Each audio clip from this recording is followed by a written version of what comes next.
ত্রাণ বিতরণ কেন্দ্র ক্ষুধার্ত ফিলিস্তিনিদের উপর গুলি চালাচ্ছে ইসরায়েল, নিহত 52। ইসরায়েল যুদ্ধ অপরাধ করেছে, মন্তব্য ম্যাথিউ মিলারের।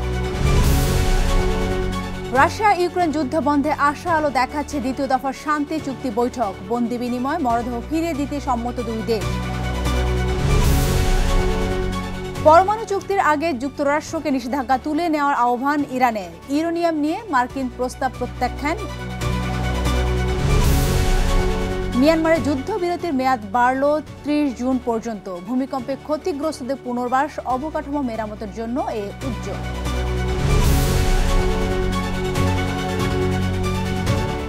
বিশ্বজুড়ে ঘটে যাওয়া দিনে গুরুত্বপূর্ণ ঘটনাবলী নিয়ে আরটিভি নিয়মিত আয়োজন সারাদিনের বিশ্ব। আপনাদের সাথে আছি আমি সালিয়া পারভিন সাথী। গাজায় গণহত্যা চালিয়েও ক্ষান্ত হয়নি দখলদার ইসরায়েল। ত্রাণকেন্দ্রে খাবারের জন্য অপেক্ষারত নিরীহ ফিলিস্তিনিদের উপর নির্বিচারে গুলি চালাচ্ছে। এতে উপত্যকার বাসিন্দাদের ভোগান্তি চরমে পৌঁছেছে। ফিলিস্তিনের গাজায় ইসরায়েল নিঃসন্দেহে যুদ্ধাপরাধ করেছে বলে মন্তব্য করেছেন মার্কিন পররাষ্ট্র দপ্তরের সাবেক মুখপাত্র ম্যাথিউ মিলার। ইমতিয়াজ আহমেদের রিপোর্ট।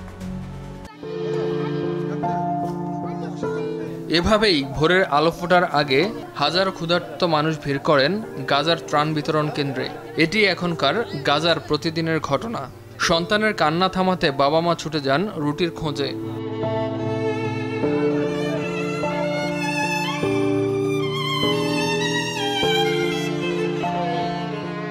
কিন্তু দুর্ভাগ্য, রুটির বদলে তারা ফিরছেন মাথায় গুলি নিয়ে। কেউ স্ট্রেচারে করে তো কেউ ফিরে আসছেন লাশ হয়ে। খাদ্যের অভাবে বিধ্বস্ত গাজার মানুষ যখন ট্রাকের পাশে ত্রাণের আশায় জড়ো হয়, ঠিক তখনই নেমে আসে বর্বর ইসরায়েলের বুলেট বৃষ্টি।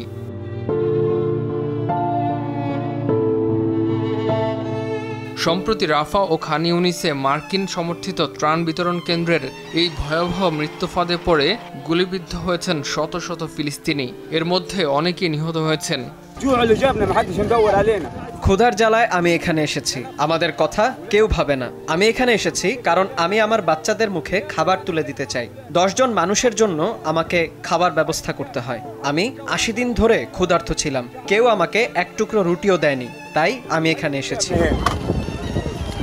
কয়েক সপ্তাহ ধরে গাজায় সহায়তা কেন্দ্রগুলো হয়ে উঠেছে গোপন মৃত্যু ফাঁদ।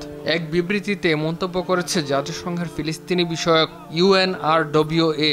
যুক্তরাষ্ট্র সমর্থিত গাজা হিউম্যানিটেরিয়ান পরিচালিত এসব বিতরণ কেন্দ্রে প্রতিনিয়ত ভিড় করছেন হাজার হাজার ক্ষুধার্ত ফিলিস্তিনি। প্রত্যক্ষদর্শীরা বলছেন, ভিড় যখন বাড়তে থাকে তখনই হঠাৎ করেই চারদিক থেকে গুলি চালায় দখলদার ইসরায়েল। নিরীহ এসব ফিলিস্তিনিদের মাথা আর বুক লক্ষ্য করেই গুলি চালায় বর্বর সেনারা।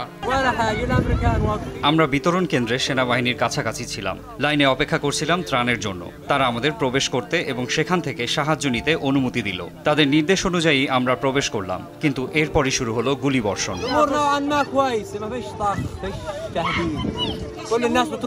গাজার ফিল্ড হাসপাতালের এক পরিচালক এটিকে গণহত্যা বলে অভিহিত করেছেন। ত্রাণ বিতরণ কেন্দ্রের হামলায় এ পর্যন্ত 40 জনের বেশি ফিলিস্তিনি নিহত হয়েছে, আহত হয়েছেন 300 জনেরও বেশি। ত্রাণ কেন্দ্র ছাড়াও গাজা জুড়ে হামলা অব্যাহত রেখেছে ইসরায়েলি বাহিনী।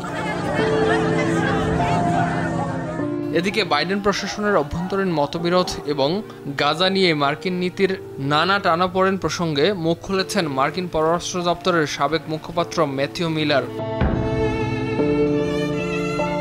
এ সময় গাজায় ইসরায়েল নিঃসন্দেহে যুদ্ধাপরাধ করেছে বলে মন্তব্য করেন তিনি। সোমবার প্রকাশিত ট্রাম্প 100 শীর্ষক পডকাস্টে দেয়া সাক্ষাৎকারে এই মন্তব্য করেন Matthew Miller. Imtiaz Ahmed, RTV. ফিলিস্তিনের গাজা উপত্যকায় ইসরায়েলি হামলায় একদিনে নিহত হয়েছে অন্তত 52 ফিলিস্তিনি। সোমবার গাজার স্বাস্থ্য মন্ত্রণালয়ের প্রকাশিত বিবৃতিতে বলা হয়, বহু মানুষ এখনো ধ্বংসস্তূপের নিচে এবং রাস্তায় আটকে আছেন। উদ্ধারকর্মীরা সেখানে পৌঁছাতে পারছেন না। জাতিসংঘ বলছে, ইসরায়েলের বর্বর আক্রমণের ফলে গাজার প্রায় 90% ফিলিস্তিনি বাস্তুচ্যুত হয়েছেন। এছাড়া অবরুদ্ধ এই ভূখণ্ডের অধিকাংশ অবকাঠামো ক্ষতিগ্রস্ত বা ধ্বংস হয়ে গেছে। এদিকে গাজায় ত্রাণ কেন্দ্রের কাছে ইসরায়েলি বাহিনীর হামলায় নিহতের ঘটনার স্বাধীন তদন্তের দাবি জানিয়েছেন সংস্থার মহাসচিব আন্তোনিও গুতেরেস। 3 বছরের বেশি সময় ধরে চলছে রাশিয়া ইউক্রেন যুদ্ধ।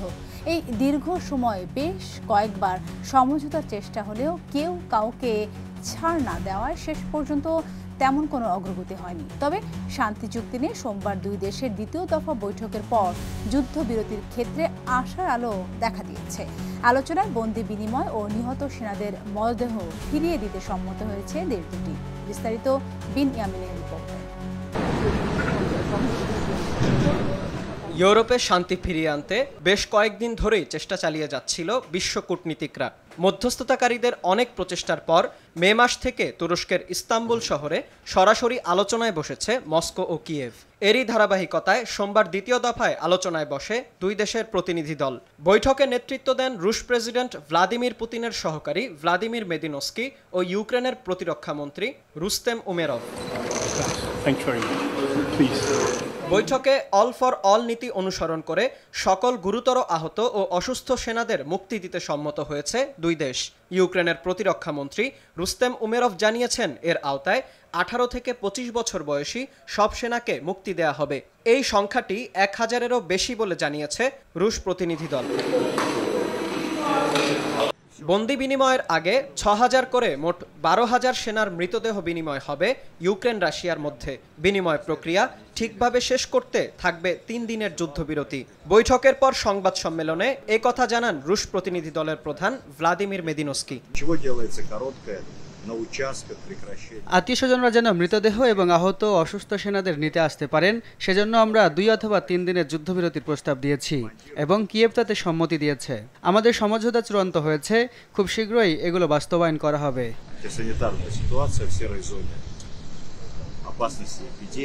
এদিকে সংঘর্ষে লিপ্ত দেশ দুটির সরাসরি সমঝোতায় বসার প্রশংসা করেছেন তুরস্কের প্রেসিডেন্ট রিসেপ তাইয়েপ এরদোয়ান। ভবিষ্যতে মার্কিন প্রেসিডেন্ট ডোনাল্ড ট্রাম্পের উপস্থিতিতে রাশিয়া ও ইউক্রেনের নেতা পুতিন ও জেলেনস্কিকে এক মঞ্চে আনার আকাঙ্ক্ষাও ব্যক্ত করেন তিনি। Aynı şekilde İstanbul veya Ankara'da bir araya getirmek, hatta Sayın Trump'ı da।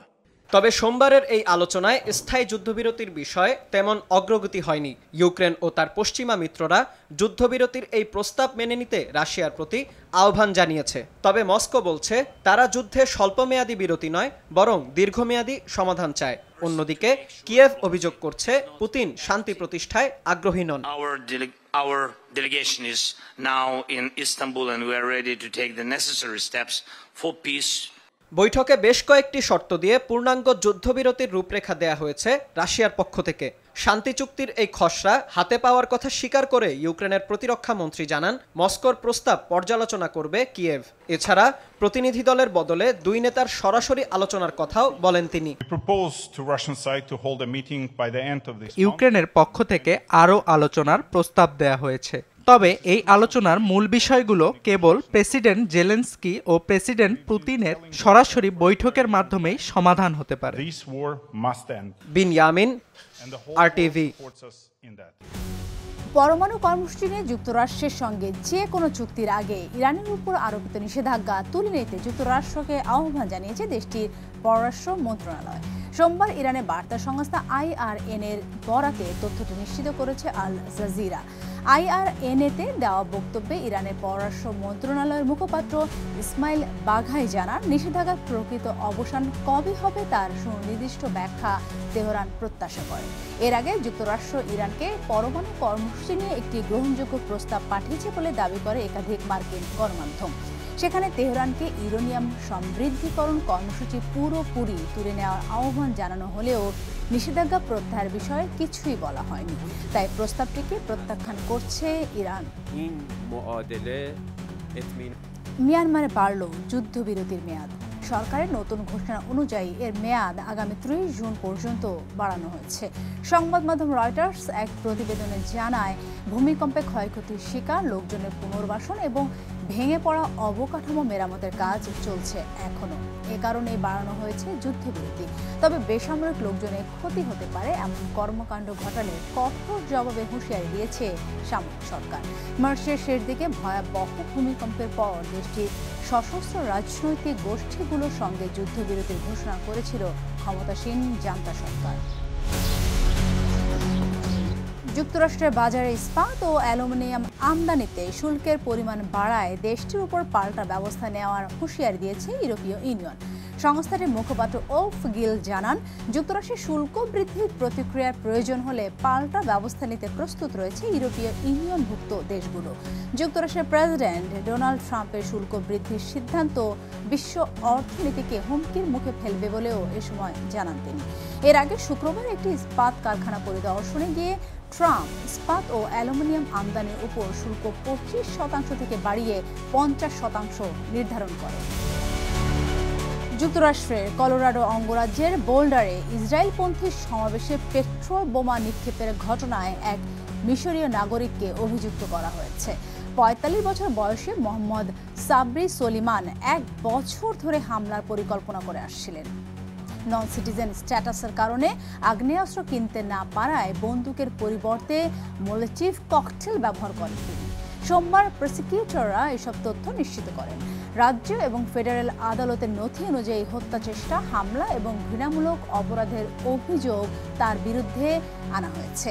রোববার যুক্তরাষ্ট্রের কলোরাডো অঙ্গরাজ্যে ইসরায়েলপন্থী বিক্ষোভে পেট্রোল বোমা নিক্ষেপ করেন সলিমান। এ ঘটনায় কয়েক ডজন মানুষ আহত হয়। কখনো যুক্তরাষ্ট্রের বাজারে প্রবেশ করা পণ্যের উপর আমদানি শুল্কের পরিমাণ বাড়িয়ে আবার কখনো তা কমিয়ে সর্বমহলে শোরগোল ফেলে দিয়েছেন মার্কিন প্রেসিডেন্ট ডোনাল্ড ট্রাম্প।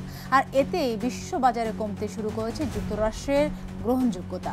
এমন তথ্য উঠে এসেছে মার্কিন ব্যবসায়িক পর্যবেক্ষণ সংস্থা মর্নিং কনসাল্টের সাম্প্রতিক রিপোর্টে। তবে যুক্তরাষ্ট্রের গ্রহণযোগ্যতা কমলেও ক্রমেই বাড়ছে চীনের। বিস্তারিত অর্ণব প্রসাদের রিপোর্ট।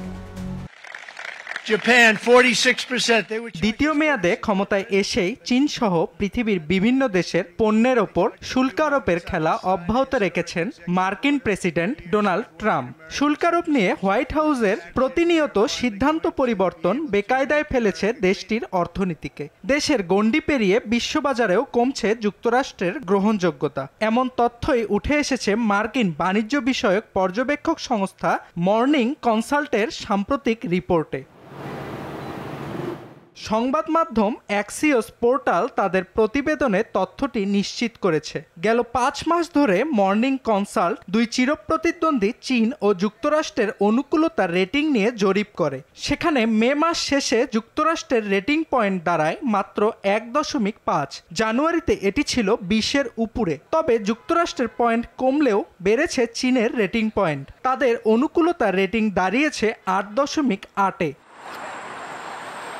জরিপ সংস্থাটি কানাডা, ফ্রান্স, জাপান, রাশিয়া এবং যুক্তরাজ্য সহ 41টি দেশের প্রাপ্তবয়স্কদের ওপর জরিপ চালিয়েছে। জরিপে যুক্তরাষ্ট্র এবং চীনা নাগরিকদের বাদ দেওয়া হয়েছে। আর এতে উঠে আসে মার্কিন সুনাম পতনের তথ্য। মর্নিং কনসাল্টের রাজনৈতিক পর্যবেক্ষণ বিভাগের প্রধান ম্যাকম্যান বলেন, চলতি বছরের জানুয়ারি থেকে বেশিরভাগ দেশ যুক্তরাষ্ট্রের প্রতি নেতিবাচক এবং চীনের প্রতি ইতিবাচক দৃষ্টিভঙ্গি প্রদর্শন করে আসছে। বিশ্ববাজারে যুক্তরাষ্ট্রের দৃষ্টিভঙ্গি খারাপ হওয়ায় বিদেশে ব্যবসা পরিচালনা করা মার্কিন প্রতিষ্ঠানগুলোর বিনিয়োগের সুযোগও কমতে পারে বলেও আশঙ্কা প্রকাশ করেন তিনি। অর্ণব প্রসাদ, RTV। দক্ষিণ কোরিয়ার প্রেসিডেন্ট নির্বাচনে ভোট গ্রহণ চলছে। মঙ্গলবার দেশটির স্থানীয় সময় সকাল 6টা থেকে শুরু হওয়া ভোট গ্রহণ চলবে রাত 8টা পর্যন্ত। এবারের নির্বাচনে ক্ষমতাসীন পিপলস পাওয়ার পার্টির প্রার্থী কিম মুন সু এবং বিরোধী ডেমোক্রেটিক দলের প্রার্থী লি জে মিং এর মধ্যে শক্ত প্রতিদ্বন্দ্বিতা হচ্ছে। বুথ ফেরত জরিপে এগিয়ে রয়েছেন লি জে মিয়ং। এর আগে সামরিক আইন জারি করে ব্যর্থ হওয়ায় দক্ষিণ কোরিয়ার সাবেক প্রেসিডেন্ট ইউন সুক ইয়লকে অপসারণ করে দেশটির পার্লামেন্ট। এরপর থেকে দেশটিতে রাজনৈতিক অস্থিরতা চলমান। আর এরই সাথে শেষ করছি সারাদিনের বিশ্ব। RTVর সাথে সংযুক্ত থাকুন, মতামত জানান RTVর সামাজিক যোগাযোগ মাধ্যমগুলোতে। ধন্যবাদ সবাইকে।